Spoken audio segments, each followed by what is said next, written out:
All right, let's talk about the biblical origin of demons.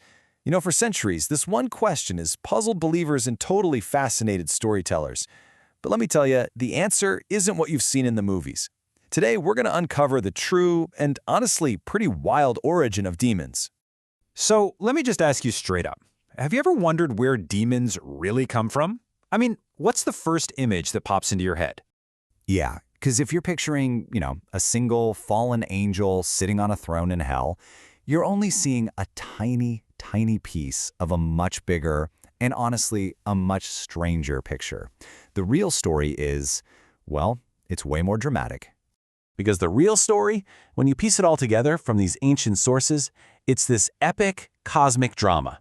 We're talking rebellious angels, a race of actual giant hybrids that walked the earth, and, get this, the ghosts they left behind. All right, Section 1, the Genesis 6 mystery. We're calling this the first clue in an ancient puzzle. And it all starts with this one short, kind of cryptic passage in the book of Genesis. Seriously, this is the first clue that starts to unravel this whole thing. Okay, here it is, from Genesis 6. The sons of God saw that the daughters of man were attractive, and they took as their wives any they chose, and they bore children to them. These were the mighty men who were of old, the men of renown. So, the big question that people have been asking for centuries is who exactly are these sons of God? Well, back in the ancient world, the answer was actually pretty clear to them. The sons of God, these weren't human kings or powerful nobles. No, they were understood to be heavenly beings, angels from the divine realm. And they made this fateful decision to cross a boundary they were never supposed to cross, the one between heaven and earth. And what about their offspring? The Bible calls them the Nephilim. These were the children of that forbidden union, a race of powerful, sometimes violent giants. Think about it, a hybrid of the divine and the human. But here's the thing, Genesis only really gives us the headline. For the rest of the story, we have to dig a little deeper and look somewhere else. Okay, next up, the Watchers' Rebellion, or as we're calling it, filling in the blanks. Because this is where we start to get the juicy details, thanks to other ancient texts that were super influential back in the day. And they reveal some pretty shocking stuff. And the main source, the one that really unlocks this whole mystery, it's the ancient Book of Enoch. It takes that one little cryptic mention in Genesis and just blows it up into this full-blown story of cosmic rebellion.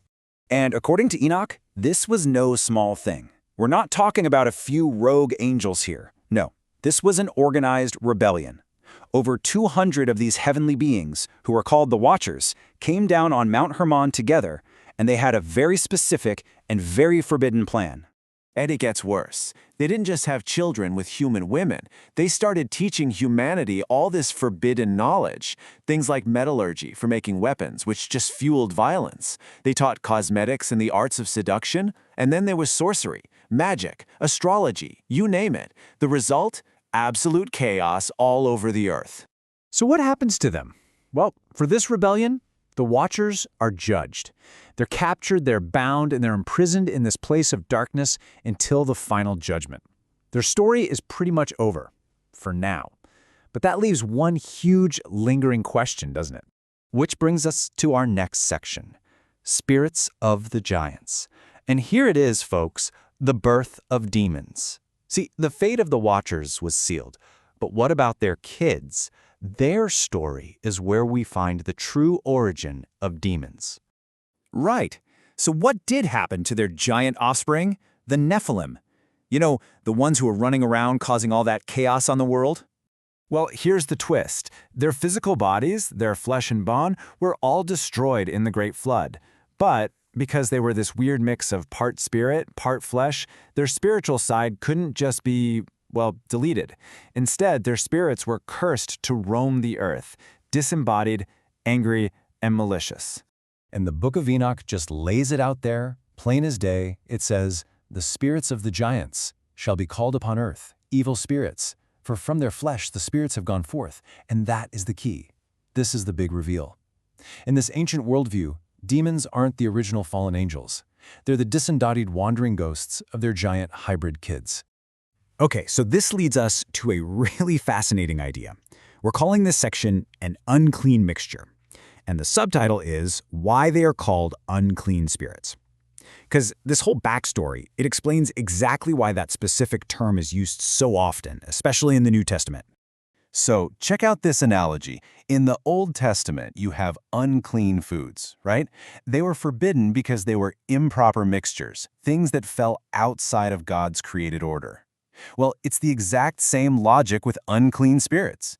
They are the result of a forbidden, unnatural mixture of divine and human, something that exists completely outside God's intended order. That's what makes them unclean. They're impure at the very level of their being. And this isn't just some obscure, dusty old story. This brings us to Apocalypse Unleashed, the cosmic connection, because understanding this origin story has absolutely massive implications for how we read the rest of the Bible, especially the New Testament. Seriously, once you have this backstory in your head, all the stuff about spiritual warfare in the New Testament just clicks. It suddenly stops being this abstract idea and becomes a very real, direct confrontation with these specific spirits we've been talking about. Just think about the echoes you see everywhere. When Jesus is casting out unclean spirits, guess what he's dealing with? The wandering ghosts of the Nephilim. When the Apostle Paul talks about our battle not being against flesh and blood, but against principalities and powers, he's tapping right into this cosmic hierarchy. And this thread, it runs all the way to some of the most terrifying images in the Book of Revelation. Let's look at Revelation 9, for example. You've got this horde of demonic locusts released from the bottomless pit. And just look at the description. Their origin, the forbidden mixture of watchers and human women from Genesis 6. Their form, they have lions' faces and women's hair reflecting that weird hybrid ancestry. Their status, they were held in the pit, imprisoned since the flood. Their name, unclean spirits. Their mission, to torment humanity. It all points directly back to the Genesis 6 rebellion. It's a perfect match. So why is this story so important? Why does it even matter? Well, for the ancient Israelites, this narrative was theologically brilliant. It let them explain the very real presence of supernatural evil in the world without having to invent a second competing evil god. It keeps God good and sovereign.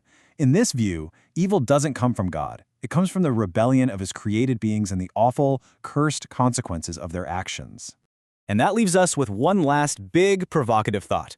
If this ancient story, this epic of rebellion, hybrids, and wandering spirits, is the real foundation for understanding spiritual warfare in the Bible, then what kind of cosmic battles are still being fought, unseen, all around us today?